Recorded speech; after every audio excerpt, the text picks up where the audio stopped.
Fit to Love is physical, emotional, and spiritual fitness to achieve the happy life you deserve.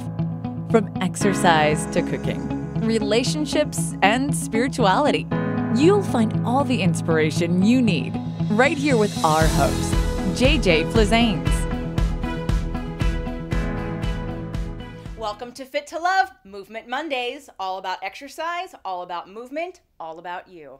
If you have an exercise you'd like us to address on a future show, please make sure to send us an email, info@invisiblefitness.com. Enjoy the show. Today's show, mind-body connection in exercise. So I'm sure you've heard the term mind-body connection before, and you may or may not know what it means. Today we're going to focus on the usage of it, though, and why you want to use it and why you want to care when doing exercise.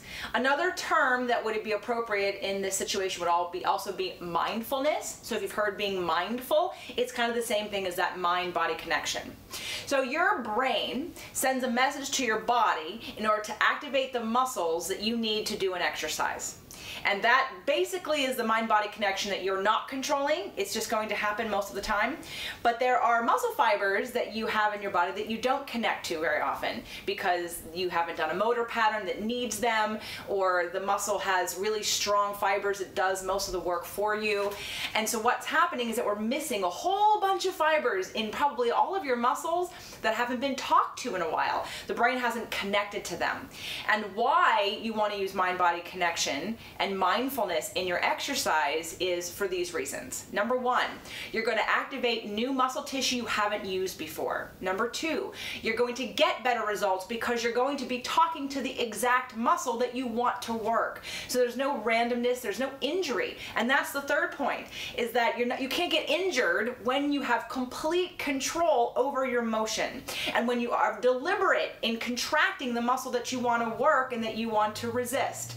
So it's really important for the efficiency, the effectiveness, and for the safety of exercise to be connected to it. So that way you're not thinking about something else or watching the television and doing these motions, and that's one of the reasons why CrossFit's dangerous.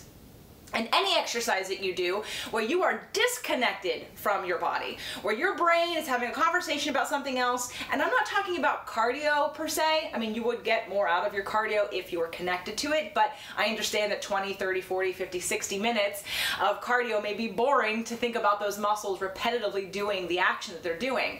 But especially with resistance training in the gym or at home, with weights, with tubing, with body weight, in yoga, connecting to the body and knowing exactly what it's doing will help you get results, and it will help activate and fire those muscles so that you are consciously, deliberately strengthening and getting what you want out of it.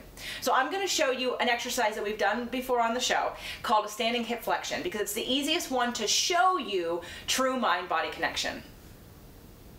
So standing hip flexion works the quadricep and the hip flexor on the moving leg while working your hip, your ankle, really your whole standing leg, because isometrically it's holding the rest of your body up.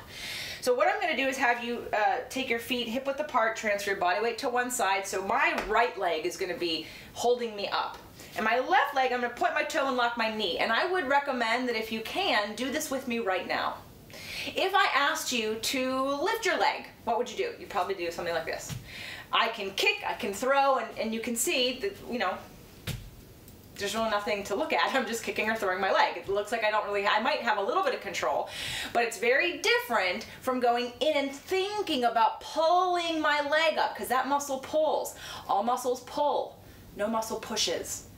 And we did a segment on that. Again, if you haven't watched it, please go watch it, especially to tie these two things together. So I am actually thinking about the muscle that I want to work, which is my quadricep. I'm thinking about where it attaches, which is underneath my knee, and thinking about where it inserts, or where the other part is, which is up here at my hip. And like an accordion, it's going to contract like that. And because it's pulling, just like my pants would if they were gathering, it's going to pull my leg up. Now I'm connected exactly to the muscle that I want to work. If I'm kicking or throwing, my quadricep's not really that engaged. I'm really not getting the benefit of the exercise, and it's kind of a waste of time. So mind-body connection can make a huge difference in your results. It can really help you gain control over your body. It can help rehabilitate some of the injuries. It can help prevent further injury, and it really helps you maximize the results that you want to get from the exercises that you're doing. The Fit to Love podcast show offers you 6 days a week of helpful content to achieve the happy life you deserve.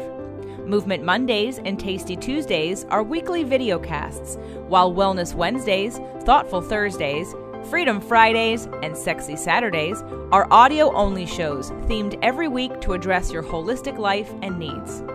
If the show inspired you, we would love for you to share it and subscribe. Thank you so much for joining us today. Head on over to fittolove.tv for recaps of every show, resources, and to join the community.